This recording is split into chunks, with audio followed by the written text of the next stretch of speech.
The sun burned hot over the plains of Moab, where an entire generation stood at the very edge of a promise.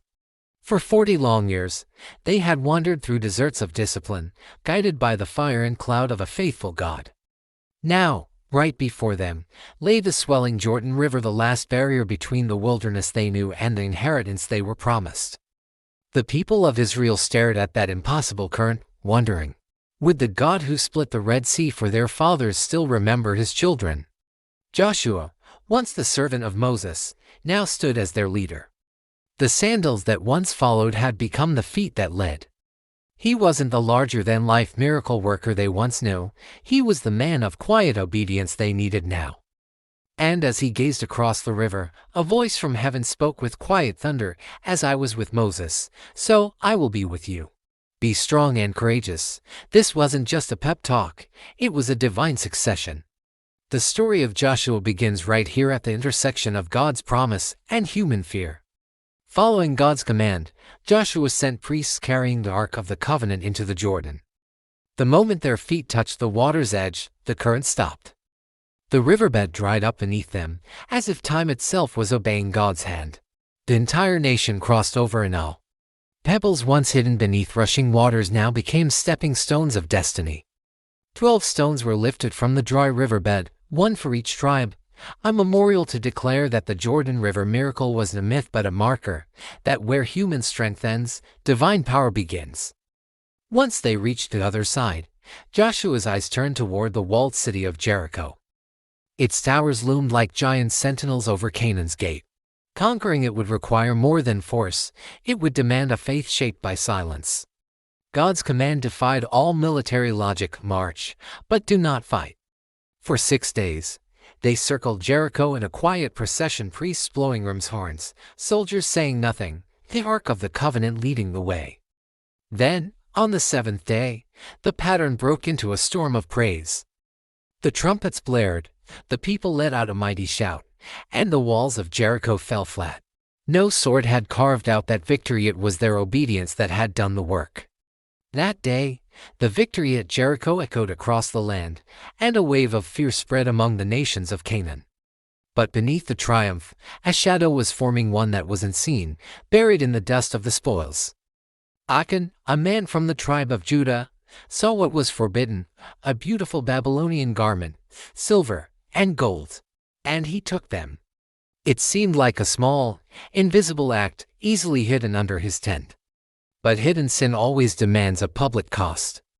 Next, Israel went to battle against the smaller city of Ai. Confidence had replaced caution. Without even consulting God, they attacked, and were driven back. 36 men died, and fear replaced their pride.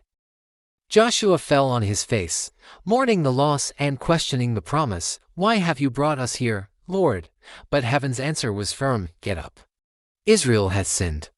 They have stolen what was devoted to me."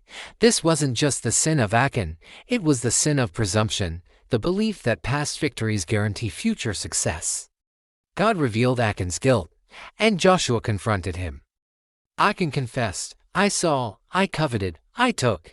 The same 3 verbs that broke the peace in the Garden of Eden now broke Israel's progress. The punishment was severe, but the principle was clear: holiness is personal and essential. The entire community had to be clean before it could be victorious.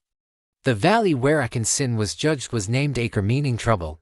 Yet centuries later, the prophet Hosea would call it a door of hope, because even judgment, when met with repentance, can become the soil where mercy grows. Joshua learned that leadership isn't about being perfect, it's about being aligned with God. Success without sanctity is fragile. So, when God spoke again, it wasn't with anger, but with restoration. "Do not fear or be dismayed. Rise, go up to Ai, for I have given it into your hand." The same God who disciplined them now directed them. And this time, the strategy was different. God wouldn't simply repeat the miracle of Jericho, he would refine Joshua's method. Instead of a trumpet march, there would be an ambush and military intelligence. Faith and planning would merge as partners, not opposites. Joshua rose early, sending part of his army to hide behind Ai at night while he led the rest to the front. When the king of Ai saw Israel approach, he must have laughed.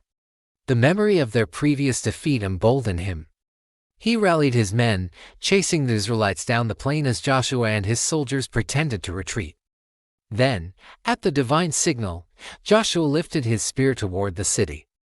From behind Ai, the hidden warriors rose, stormed the gates, and set the city ablaze.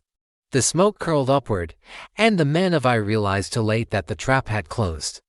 Their confidence had become chaos. This time, victory came not from walls collapsing, but from wisdom applied.